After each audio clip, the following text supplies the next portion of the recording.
والا من فکر میکنم اگر در همون زمان جوانی اقدام کرده بودم رفته بودم یک کشوری که یک جهان آزاد، فکر میکنم خدا میدونه شاید موفقتر بودم، شاید سالمتر بودم.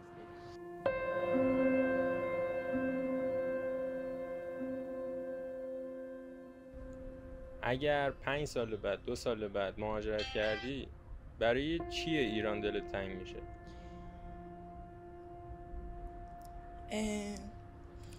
کلا تو ایران نه، دوردورای شیراز. دوردور شیراز. شما تا حالا به مهاجرت فکر کردی؟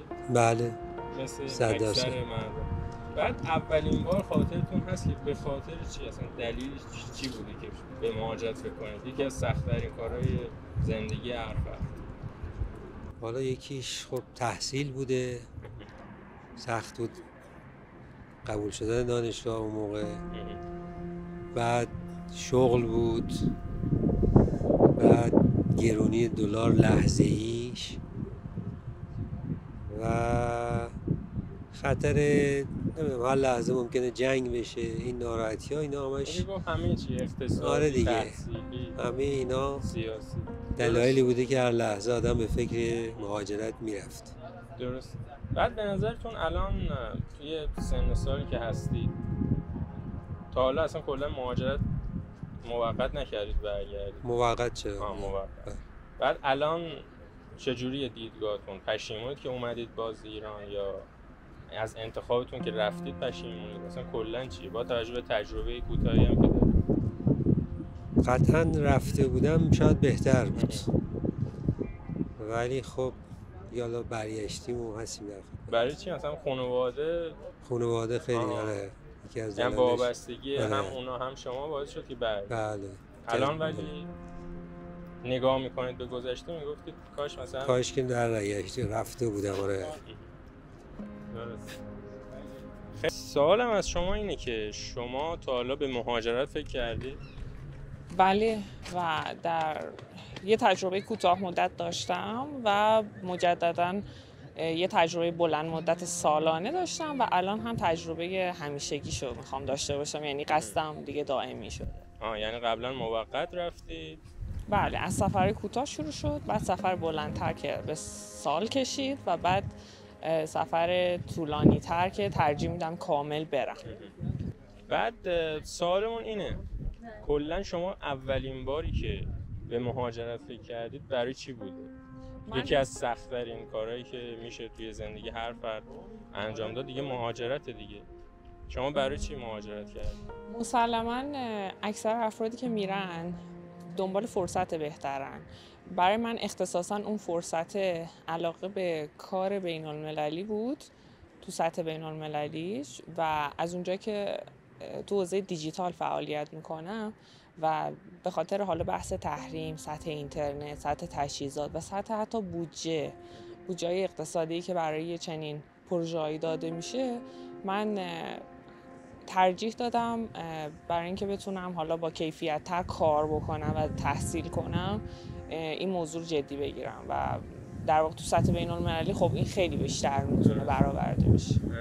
حالا چند ماه یا چند سال مهاجرت کردید؟ اون بله. چیزی که توی ذهنتون بود بهش رسیدید؟ بله، به خاطر اینکه اون انرژی که صرف راضی کردن آدم‌ها حالا به عنوان کارفرما یا شرکت‌ها میشد، یا اینکه تازه بخوایم تفهیم کنیم که من ایدم به چه کاری میاد، یا اونها رو به زور راضی کنیم که ما چه فوایدی توی حوزه‌های جدید منظورمه براشون داریم، اینقدر سطح دغدغه‌ها به خاطر مسائل اقتصادی شرکت‌ها پایین اومده که به ایده‌های نو خیلی فکر نمی‌کنن، صرفاً به چیزای پایه‌تر که درکی ازش داشتن در گذشته فکر می‌کنن و بابت اونا حاضرن پول خرج بکنن.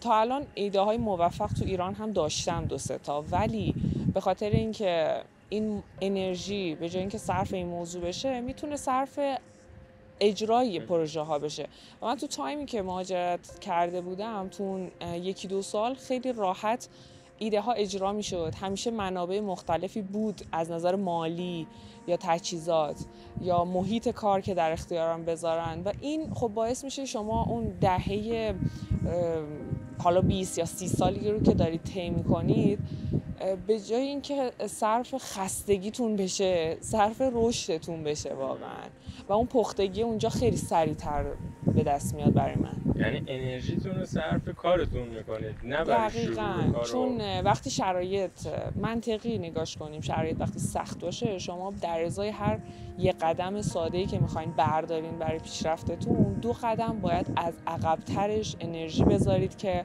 حالا دیدگاه ها رو درست کنید، راضیشون کنید، پول پیدا کنید. به هر حال کارها همیشه یه منابع مختلفی میبره و اون 2 قدمه میتونید شما بذارید روی اون انرژیتون و اندازه 2-3 قدم برید جلوتر. اینو منطقی نگاش کنیم، این انرژی خیلی اونجوری تلف میشه. صرفاً شما مهاجرتون و تصمیم گیریتون برای همین کاره بود؟ یعنی اگر کاره توی ایران هم بود چه بهتر که توی ایران، یا چیزهای دیگه هم؟ شما تا حالا به مهاجرت فکر کردید؟ بله، مهاجرت خب طبیعتاً یک چیزی که حالا تقریبا همه بهش فکر میکنن، از حالا کسانی که خیلی حال قدرت اقتصادی خوبی ندارن تا کسانی که قدرت اقتصادی مطلوبی دارن، و یه چیز کلیه، چون حالا توی اکثر کشورهایی که خیلی آینده، حالا ممکن آینده مطلوبی نداشته باشه، خیلی هستن که به مهاجرت فکر میکنن، چه برای تحصیل چه برای کار، و حالا خیلی دلایل مختلفی میتونه داشته باشه. خودم به شخصه خیلی فکر کردم، برای کشورهای متعددی اقدام کردم و چند تا کشور رو الان مد نظر دارم و خب خیلی دوست دارم که قطعا مهاجرتم کامل بشه، همه چیزا انجام بشه، اوکی بشه و برم. الان جوری که توضیح دادید انگار همه برنامه‌ها ریختید، درسته؟ یا فقط در حد یه سرچ کردن بوده که چجوری اصلا مهاجرت؟ خب نه، بیشتر برنامه‌ها رو انجام دادم ولی همه چی تقریبا داره اوکی میشه و احتمالش هست که بتونم تا چند وقتی. از آینده گفتید، یعنی امیدی خیلی آنچنان به موفقیت که توی ذهنتون هست توی ایران به نظرتون نداره؟ بله.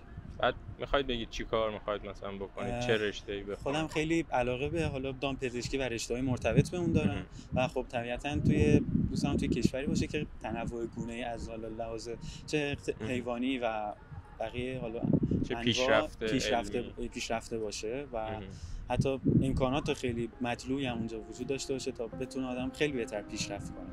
درست. یعنی توی ایران من خیلی سراغ دارم کلینیک‌های دامپزشکی توی شهر درآمد خوبی دارن، تا حالا بهش فکر نکردید؟ چرا، اتفاقا خیلی چند تا از اقواممون هم خیلی دامپزشکی داریم و خیلی ازشون پرسجو کردم، ولی خب شرایط رو اینجوری دیدم که اگه به خارج برم پیشرفتم خیلی همه چی که حالا درآمد زیاد نیست، شاید یه چیزای دیگه مطلوب شما باشه. بله.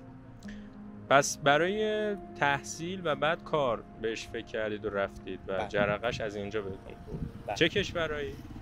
من تا حالا اسپانیا، ترکیه و آلمان رو حالا سفر داشتم و حالا کشورهای دیگه هم حالا مد نظرم هست ان شاء الله در آینده. خیلی هم عالی. موفق باش. تشکر. خودم درست کنم خنده میگیره. خب اوکی، الان تازه سوالم میپرسن ازم. سوالم رو میپرسم. شما تا حالا به مهاجرت فکر کردین؟ بعد اولین باری که جرقه مهاجرت کلاً به ذهنت خورد یادت کی بود؟ برای چی بود؟ حدود 2 سال پیش فکر کنم، دوران حالا نوجوانیم دیگه. بعد اینکه سر حالا مشکلاتی که توی ایران وجود داره و شاید هم بعضی از رشته‌هایی که مثلا توی کشورهای دیگه بخواد باشه توی ایران نمیتونه و خب بازم یعنی رشته‌ای که میخواید تحصیل کنید توی ایران نیست؟ آره. بعد اینکه کلاً اونجا شاید آدم قوی تر نشون بده، به خاطر اینکه خب دیگه تو مستقل شدی و میتونی کار خودت انجام بدی. یعنی فکر نمی‌کنید از شیراز برید دانشگاه تهران مثلا یا اونجا کار کنید، زندگی کنید، اون استقلاله براتون پیش نمیاد؟ فکر نمی‌کنم. استقلال 100% دیگه باید برین. آره، باید مهاجرت کنید. بعد ذهنیتتون از مهاجرت چیه؟ تا حالا بهش فکر کردید کجا زندگی میکنید؟ چی کار میکنید؟ میخواید چی کار کنید کلا؟ یعنی برم مثلا کجا مهاجرت کنم؟ فکر کردی بهش؟ آره، انگلیس. انگلیس؟ بله. چرا؟ به خاطر اینکه اونجا هم آشناهای زیادی وجود داره و هم اینکه اونجا کلا به نظرم کشور خوبیه واسه مهاجرت، به خاطر اینکه هم میتونی پناهنده بشی به راحتی و بیشتر میتونی اونجا باشی. از حسابی بهش فکر کردی. کسی به پناهندگی فکر کنه یعنی دیگه خیلی بهش فکر کرده. بعد اونایی که اونجا میگید حالا آشنا هستن، فامیل هستن، راضی هستن از زندگی به نظرتون؟ یا فقط اونجا هستن میگن اوکی ما از زندگیمون راضی هستیم؟ شاید 100% ندونم. نه راضی هستن، چون اونا مثلا من خودم پیشرفتشون رو دیدم اونجا که مثلا میگم اون کشور رو انتخاب کردم و کلا کشور خوبیه واسه مهاجرت. درست. چند سالتونه شما؟ من 16. 16. توی سن 16 سالی به صورت جدی داری به مهاجرت فکر می‌کنی؟ بله. اتفاقش هم پیش اومده توی حالا مثلا 7 سالگی و اینجور چیزا، ولی به خاطر وابستگی شدید به خانواده نشد که بشه. بعد به نظرت اگر 5 سال بعد 2 سال بعد مهاجرت کردی برای چیه ایران دلت تنگ میشه؟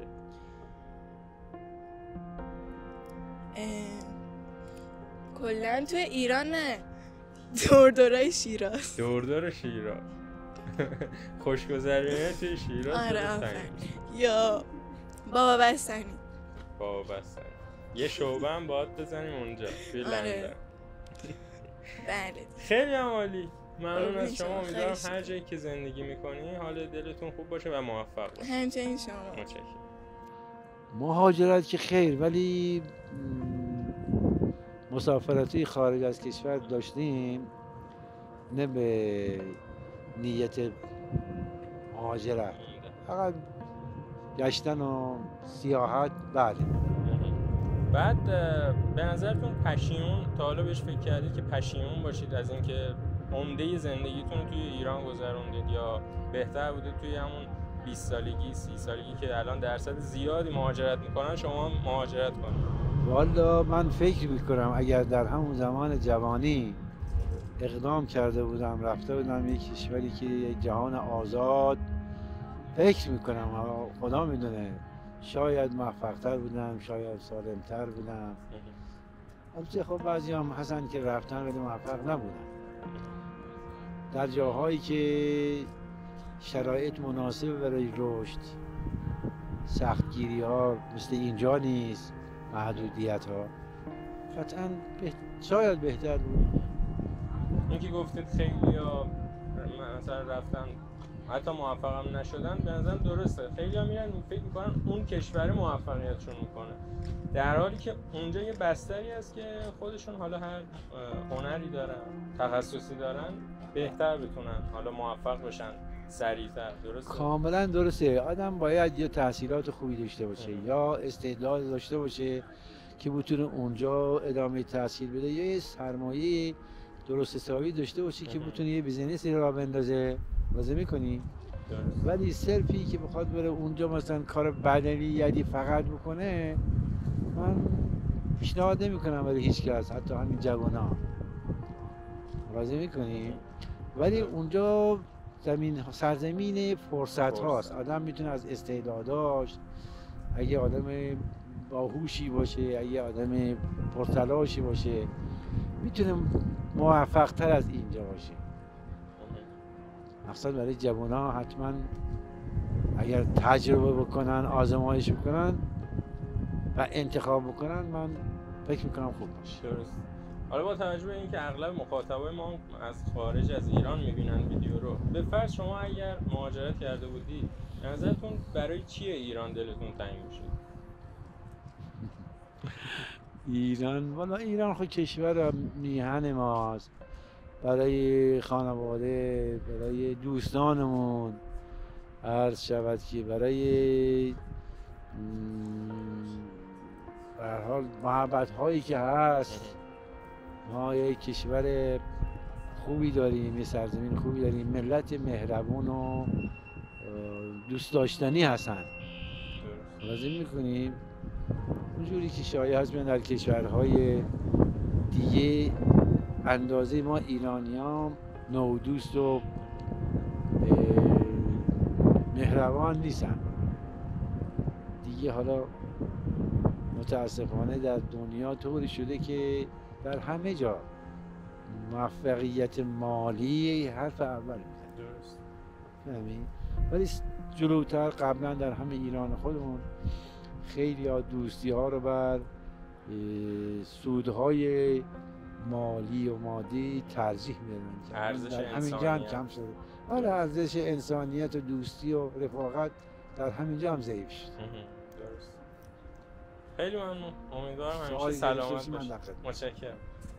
صرفاً شما مهاجرتتون و تصمیم گیریتون برای همین کاره بود؟ یعنی اگر کاره توی ایران هم بود چه بهتر که توی ایران، یا چیزای دیگه هم باعث شد که دقیقاً به خاطر علاقه بیش از حد و پتانسیل بیش از حد هم برای بحث کار بین المللیه.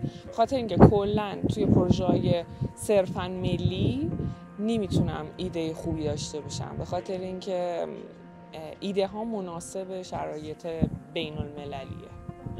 درست. به چه کشوری دوست داشتید؟ مهم هستی که چه کشوری آدم انتخاب بکنه یا هر کشوری بهتر از ایران؟ اگر دارین برای معیشت کلی زندگیتون تصمیم میگیرید خب میتونید اکثر کشورها رو انتخاب کنید، ولی وقتی شما دارید به دغدغه خاص فکر میکنید، آره باید وقتی هم میرید به هر حال اونجا شرایط مناسب باشه. من آلمان انتخاب کردم به خاطر اینکه شرایط مدیا تکنولوژی اونجا خیلی مناسب تر بود و خب چون از تحصیلی شروع کردم مرتبط تر تونستم ارتباط بگیرم تا اینکه بخوام مثلا هر جای دنیا دنبال کار بگردم، چون یه جاهای دیگه هم با وجود اینکه بودجه هست ولی دوباره سطح دغدغه در حد ایران برای رشته من، مثلا اندونزی اونا مشتاقن اجرا بکنن ولی شما یه مقدار باید انرژی برای آموزش بذارید دوباره. این خیلی مهمه. اگر هدفمنده باید کشور مقصدتون اون خواسته ها رو برآورده کنه و مهمتر از اون منابع اقتصادی که می‌خوایدم برای کار اونجا فراهمه. ولی مثلا کشورهایی که خودشون دچار تورمن یا زیاد بودجه های صرف این موضوع نمی‌کنن، خب انتخاب مناسبی برای من نیست. درسته. حالا یه سوال یه خورده متفاوت‌تر داریم. به نظرتون حالا که قصدتون گفتید دائمی از سفر و مهاجرتون، چیه ایران دلتنگ میشید اگه یاد ایران بیفتید؟ شاید اگه خیلی واقعی بخوایم نگاش کنیم، خب جدای از این که یه سری خاطره ها، وابستگی ها و فرهنگ اینجا بهش عادت کردیم، ولی بیشترین چیز شاید پراکنده شدن اون انسجام خانوادگی است. به خاطر اینکه آدم همیشه وقتی اطرافیانی که میخواد یک کمکی بهشون بکنه، حضورش براشون مفیده، مثل اعضای خانواده مخصوصا پدر مادر قدیمی تر، خب اگر که اونا نزدیکتون باشن شما این ساپورت خیلی بهتر میتونید انجام بدید. ولی وقتی دورتره شما جدای از نگرانی بیشتر همیشه صرفا میتونید شاید ساپورت مالی بکنید اونها رو، ولی وقتی نزدیکین اون بیشتر باهاتون در میون میذارن دغدغه‌هاشون اینا. به نظرم بیشتر ساپورت خانوادگی و کمک به اطرافیان خیلی کم میشه. چقدر نگاهتون متفاوت بود. من ابتدا فکر کردم اونا بیشتر نگرانی شما رو دارن ولی شما گفتید نگران پدر و مادر. به خاطر اینکه توی برهه‌ای که شما دارین تلاش میکنید هر جایی که باشین بالاخره خودتون همراه خودتون هستین، یعنی اون کمکی که میخواید و چه درونی چه مالی بالاخره به خودتون میکنید، یعنی ایران و خارج نداره. ولی بیشترین دغدغه‌ای که هست وقتی مهاجرت میکنین اون کمکی که میتونید با حضورتون حتی برای چند تا سوالای روزمره، همراهی، تفریحات و مالی به خانواده‌تون بکنید، این خیلی کم میشه، چون پدر و مادر به همون میزان که از شما دور میشن، هر کدوم از اعضای خانواده، وقتی شما یه تایم کوتاهی باشون در ارتباطین، اونا صرفاً در حد خوشیای یه جورای انگار سرتیتر خبرهای درونیشون رو براتون میگن دیگه. اون جزئیاتی که شما میتونستین کمک کنید سرتیترهای خیلی مثبت، شاید اون چیزای منفی اصلا به دقیقاً. و اون هم این که اونا رو نمیشنوید یک سنگینی براتون داره، همین که مال خودتون رو هم باید به تنهایی تحمل کنید هم یه سختی‌هایی داره، چون وقتی کنار همین ناخودآگاه حتی اگه تعریف نکنید بارش نصف میشه، چون حضور اونا باعث میشه که شما ناخودآگاه خودتون رو قوی تر بگیرید. همیشه جمع یکم باعث میشه شما خودتون رو قوی تر بگیرید، مثل اینکه تنهایی برای خودتون بدوین یا اینکه با جمع بدوی ناخودآگاه اطراف اون رو شما تاثیر میذاره. درست. مهاجرت حالا چیزایی که گفتید هم چیز مثبت داره، اون پیشرفته، منفی هم داره دیگه، این دوریه، این نبوده. یکی میگفت من مامانم 50 سالشه، من الان مهاجرت کردم، سالی یه بار بیام ایران ببینمش، فرضاً شاید 30 بار ببینمش، یعنی 30 تا بهار، 30 نوروز ببینمش، یعنی اینم دیگه بدیهشه دیگه. اون جدا از اون پیشرفتی که میکنه، از اینم باید بگذره و ببینه. خیلی ممنون، متشکرم. صحبتی ندارید؟ نه، فقط این که به نظرم میاد مهمترین دغدغه‌ای که باید در نظر بگیرن اینی که وزن کدوم هدفشون بیشتره و حالا ببینن اون هدفی که سنگین تره اینجا برآورده میشه یا نه. صرفاً نگن مهاجرت خارجه، یه هدفی هم داره. چون خیلی از افراد بار وابستگیشون، بار خانواده و بار عاطفه‌شون خیلی براشون سنگین‌تر از بار معیشت و علاقه به کاره و وقتی این سنگین‌تره و شما به خاطر مثلا 30% زندگیتون اون 70% رو فدا می‌کنی، ناخودآگاه اون روحیه‌ای که باید اونجا بسازید و ندارید. ولی خیلی از افراد مثلا 20% 25% زندگیشون دغدغه‌های وابستگی و عاطفی، منظورم وابستگی به هر چیزیه، ولی اون 70% 75% رو استقلال تشکیل میده. پس فکر میکنم اون فرد برای مهاجرت مناسب تره، به خاطر اینکه میتونه اون 25% رو هم جبران کنه، ولی جبران بیش از 50% خیلی سخته. اوکی. امیدوارم استفاده کنن هر کسی که صدا و تصویر شما رو میبینه و میخواد مهاجرت کنه. ممنون از شما و همگی آرزوی موفقیت.